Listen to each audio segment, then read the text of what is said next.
It's a great pleasure to have you here at Triple R, Sinead O'Connor. Thank you so much for taking time out to come here. I thought we'd start off our conversation today just by talking about your voice, because your voice is such a marvel to your fans. How old were you when you began singing, and when did you realise in yourself that you had this phenomenal voice? Jeez, well, I began singing when I was a little kid, because singing was a kind of culture in my family, particularly my father's family. Everybody was singers, and even still now when everyone gets together, they sing like you're not allowed in if you're not going to sing, you know. And also in my mother's family, but not quite so much. So singing was always there, basically. But the first time I remember thinking, well, I have music inside me, was when I was about 5 or 6. And in those days in Ireland, you could walk around pretty safely enough at that age without any worry. You'd be allowed out, wander around the streets, you'd be grand, you know. And there was a laneway up from my mother's house to another estate. And as I was walking down the laneway, just with the footsteps, I began to hear melodies, you know. So that was the first time I noticed I actually had the desire to make music inside me, or whatever. I began to hear tunes every time I heard a train going or a woman walking, you know, stilettos or any kind of rhythm would make me think of melodies, you know. Sure. So that was from when I was small. So. When did you actually realise you had a voice, in the sense it's a voice that not only you would have fun with yourself, but other people enjoyed?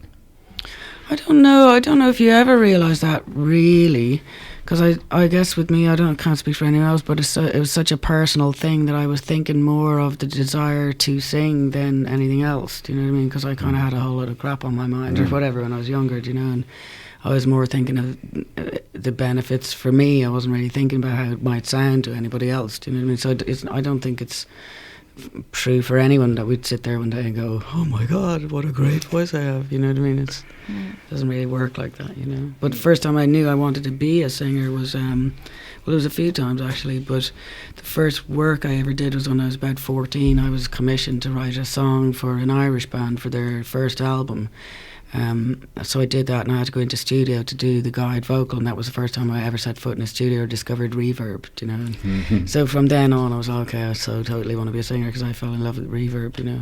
So. In the last few years you decided to take singing lessons as well, I've read. I know, I did that years ago. After the album that had Nothing Compares to You on it, I moved back to Ireland for a year to go to a particular singing teacher, yeah. So. Yeah, so where did those lessons take you with your voice?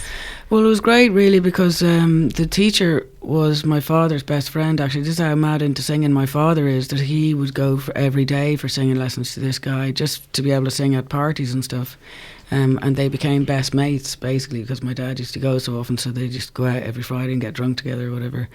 But this guy, Frank Merriman was his name, Merriman, he always would say, I'm not a singing teacher, he'd say, I'm a freer of voices. And the great thing that he taught me was to really be me and sing in my own accent and sing in my own personality. So say if you listen to my first couple of records, and it's common with a lot of people from different countries, you know, we all make records singing an American accent, you know, or trying to sound like the people we are inspired by, you know. So from the time that I went to see him, every other album was actually singing in my own accent, and I think that was a great freedom that he gave me. And also he gave me this thing, which is the most valuable singing lesson I think that anyone could ever have, is that the emotions will take you to the notes. If you, for example, he would say, if a fire went off in here, you could scream fire at the height of your voice, but if you went to sing it, you might not be able to, you know. So the idea is, you know, see the emotions, feel the emotions, see the picture, tell the story, and the emotions will carry you to the note, but if you start thinking about the note, you're fucked. But that must have been the case before you had the singing lessons, because your early work certainly... Well, look, I'm a wreck. Well, it was unconscious. I'm a wreck at the moment, because I've spent the last 3 hours listening to your stuff, and it's some of those songs have torn me apart. Oh no, sorry. And it's all, and sometimes I realise that some of the notes you actually hit, is that by design or by accident? No, it was very unconscious, and it was because I had a lot of painful stuff on my mind, to be honest. So it was a great healing process to be able to get that stuff out. But I wasn't thinking either of the notes or the emotions in particular, because when you're young, you're not really thinking that much, you're just feeling, you know. So whereas now I might go to sing a particular song, and if I'm nervous about, you know, a note that's coming up or whatever, I'll just think of the emotions take you. Where normally you go for singing lessons, they'll teach you scales, and but this guy had nothing to do with that, you know. His particular style of singing was called bel canto, which means beautiful singing, and they don't teach you notes or scales or nothing like that. It's purely always sing in your own voice, the emotions will take you to the note, you know. And then there's little tricks they teach you, like he would always get you to do songs much higher than your actual range, so that then when you came down to your range it'd be easier.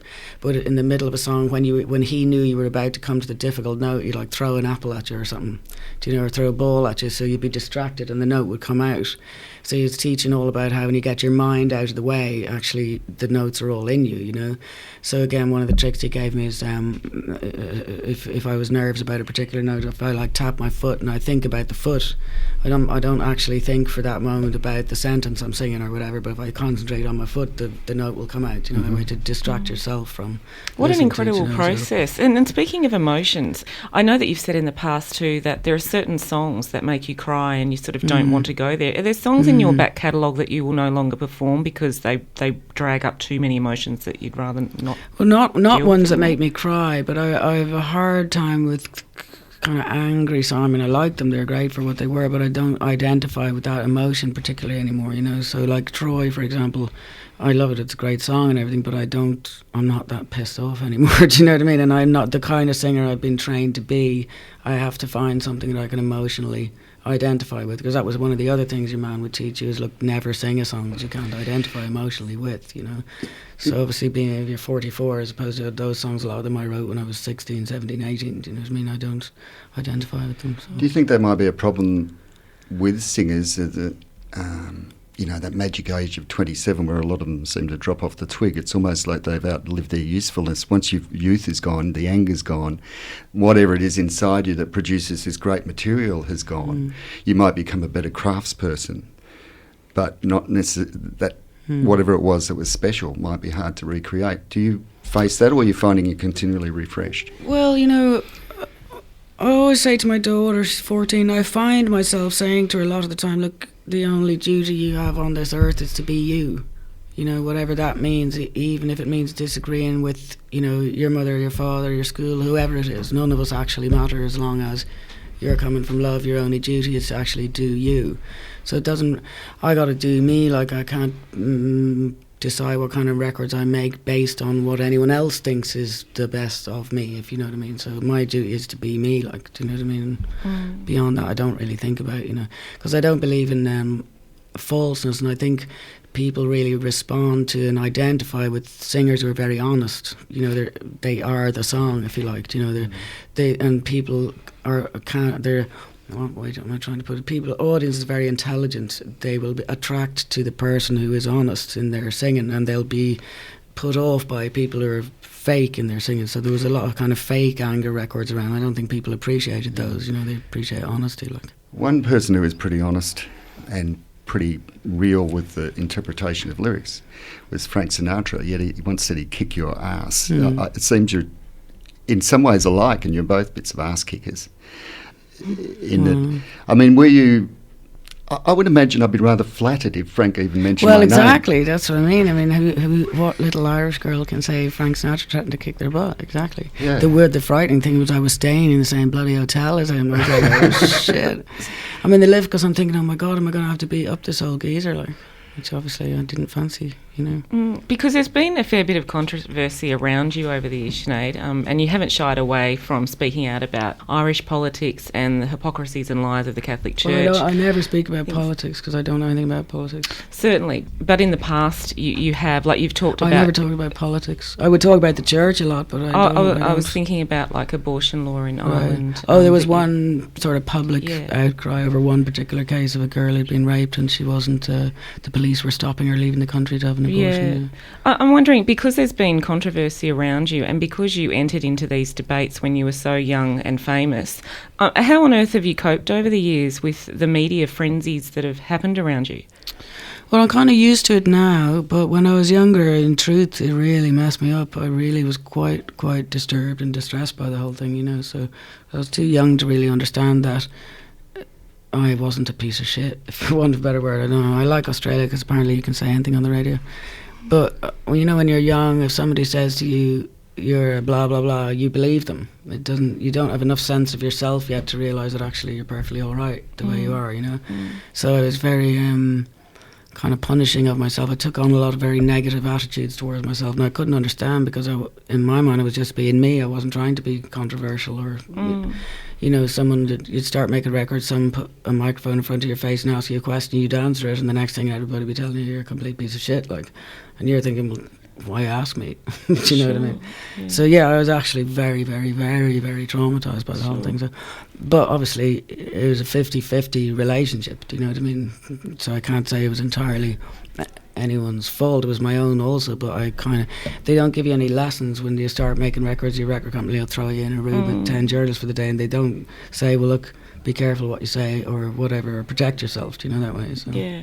Did you have support behind the scenes when you had these sort of media frenzies about you? Like, was the record company supportive? No, did you have friends, or were there other like celebrities who would ring you up and say, "I thought what you said was really great"? No, I had absolutely no support whatsoever. No. When you first appeared, it was your voice that marked you as a quality artist to a lot of people. It was also the way you presented yourself with your shaved head and a non-conformist, non-sexualised image. It was incredibly brave and so unusual in the sort of popular music landscape for someone like you to appear. Was your record company sort of at the time endorsing the way you presented yourself, or did they see it more as like sort of a gimmick, like we've got this woman who's got a shaved head? Well, what it was born out of actually was my record company sat me down one day and said to me, well, look, I had a kind of a Mohican, not quite a Mohican, but it was heading in that direction. I was kind of all shaved at the sides and a little, so I was obviously heading towards shaving anyway. But what happened was the record company sat me down, these two guys who I love now, I'm best friends with one of them still, but anyway, they had mistresses who looked like exactly what they wanted me to look like, and it was basically they wanted me to grow my hair really long and wear short skirts and high heel shoes and the whole thing, and I happened to mention this to Faulkner out there, my manager, and he said, oh, I think you should fucking shave your head. So I did. I went off to this barber in Bayswater, and the man cried when he did it. He begged me not to make him do it. And then when he did, I was like 19 or something. Then when he did, he went, it looks so much better the other way. He was really miserable. So it was really a reaction against them trying to make me this. I didn't want to be, based around how I looked, or, I wanted to be about how I sounded.